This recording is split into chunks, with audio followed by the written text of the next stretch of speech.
Assalamualaikum warahmatullahi wabarakatuh. Perkenalkan, nama saya Adirul Huda. Di sini saya dari kelompok 3 akan mereview makalah dari kelompok 10 yang mana bertemakan tentang kedudukan fatwa DSN MUI dalam tata hukum di Indonesia, di mana di sini terdapat 4 subbab yang akan saya review. Yang pertama, subbab pertama itu adalah tentang pengertian dari fatwa DSN MUI sendiri. Nah, fatwa sendiri di dalam bahasa Arab itu mempunyai arti nasihat, petuah, ataupun jawaban dari beberapa pertanyaan, atau juga bisa diartikan juga dengan pendapat.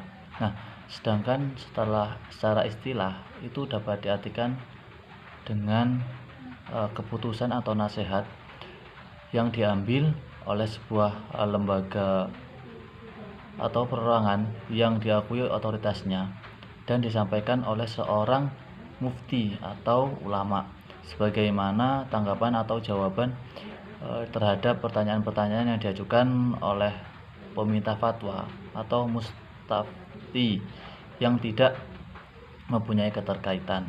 Nah, sedangkan subbab yang berikutnya atau sebab yang kedua itu tentang fatwa DSN MUI ini dalam sistem ketatanegaraan Indonesia, di mana di sini juga terdapat perincian subbab itu ada 3. Yang pertama, posisi fatwa menurut hierarki perundang-undangan itu terdapat dalam Undang-Undang Nomor 12 Tahun 2011, yang mana kedudukan fatwa MUI bukan merupakan suatu jenis peraturan perundang-undangan yang mempunyai kekuatan hukum mengikat. Nah, yang kedua, eksistensi fatwa MUI itu menurut perspektif ketatanegaraan ini mempunyai fatwa hanya berada dalam elemen instruktur ketatanegaraan, maka fatwa MUI ini bukanlah hukum negara yang mempunyai kedaulatan yang bisa dipasarkan bagi seluruh rakyat.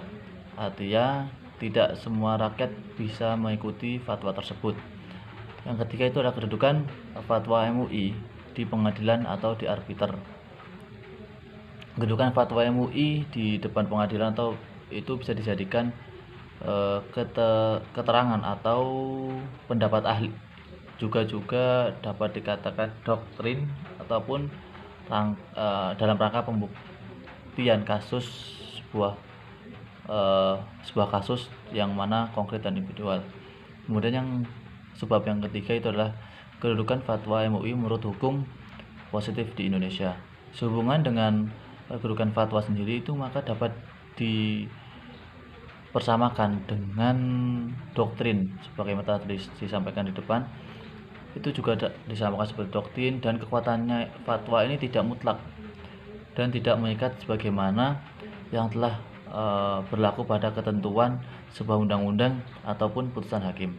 Kemudian yang sebab terakhir itu adalah kedudukan fatwa MUI dalam perspektif peraturan perundang-undangan, di mana hampir seluruh kegiatan dalam ekonomi syariah itu berlandaskan dalam fatwa MUI ini.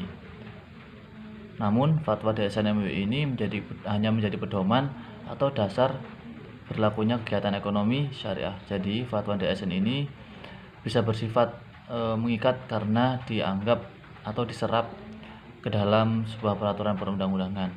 Kurang lebihnya mohon maaf. Wassalamualaikum warahmatullahi wabarakatuh.